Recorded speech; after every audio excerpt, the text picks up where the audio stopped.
Okay, this is taking bells taken from Montreal Locomotive Works, MLW ALCO design, XCN 2333.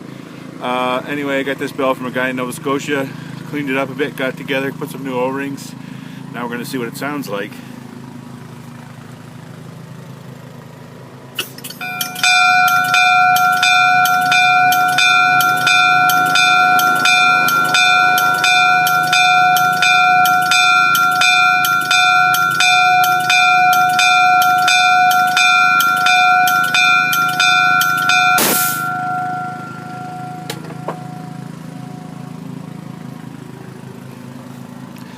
And there it is.